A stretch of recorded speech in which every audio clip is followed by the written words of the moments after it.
tutorial நம்ம பார்க்க போற topic important questions for CCS 353 multimedia data compression and storage. இதுல யூனிட் 1ல பாத்தீங்கன்னா the Huffman coding algorithm. So இந்த கொஸ்டினும் இந்த arithmetic coding. ஸோ இந்த ரெண்டு கொஸ்டினுமே ரொம்ப ரொம்ப இம்பார்ட்டன்ட். இந்த ரெண்டுல ஒன்று எப்படியும் கேட்பாங்க. இந்த ரெண்டையும் கண்டிப்பா படிச்சுட்டு போங்க.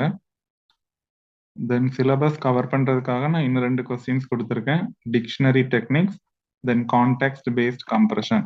ஸோ ஃபர்ஸ்ட் யூனிட்ல நான் 4 கொஸ்டின்ஸ் கொடுத்துருக்கேன். இந்த 4 கொஸ்டின்ஸ் படிச்சிட்டீங்க அப்படின்னா எப்படியும் இந்த யூனிட்ல இருந்து நீங்க ஒரு பிக் கொஸ்டின் அட்டன் பண்ணிடலாம்.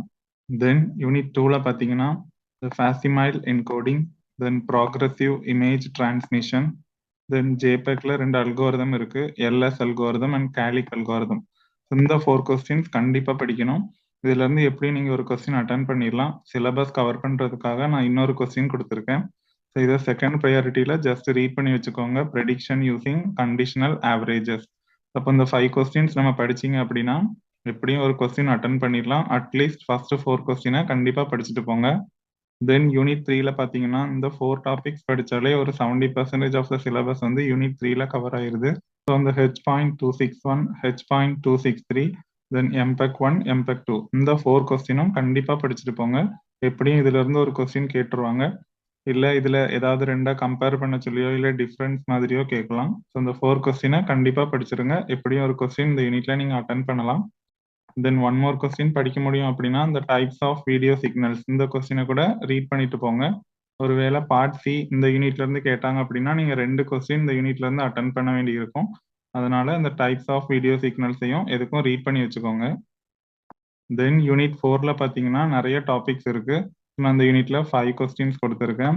Continuous placement on hierarchical storage system, then statistical placement on hierarchical storage system.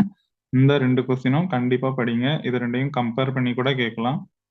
Then constraint allocation on hierarchical storage system, then replication placement on disk, then constraint allocation on disk. So 5 questions கொடுத்துருக்கேன். இந்த 5 கொஸ்டினும் நீங்க கண்டிப்பா படிச்சுட்டு போங்க. ஏன்னா இதுல syllabus நிறைய கொடுத்துருக்கிறதுனால 2 big question இந்த யூனிட்ல இருந்தும் நம்ம எக்ஸ்பெக்ட் பண்ணலாம். இந்த 5 இம்பார்ட்டன்ட் டாபிக்கையும் நீங்க படிச்சிட்டீங்க அப்படின்னா 1 or 2 கொஸ்டின்ஸ் இந்த யூனிட்ல இருந்து நீங்க அட்டன் பண்ணிடலாம். தென் யூனிட் 5 பாத்தீங்கன்னா ரொம்ப ரொம்ப சின்ன யூனிட் தான். அதில் இருக்கிறதே 3 டாபிக்ஸ் தான். ஒரு 2 டாபிக்கை நீங்கள் கவர் பண்ணாலே போதும். ஸோ நான் வந்து இந்த scheduling methods for disk request and scheduling methods for request streams இந்த 2 கொஸ்டினையும் போட்டிருக்கேன்.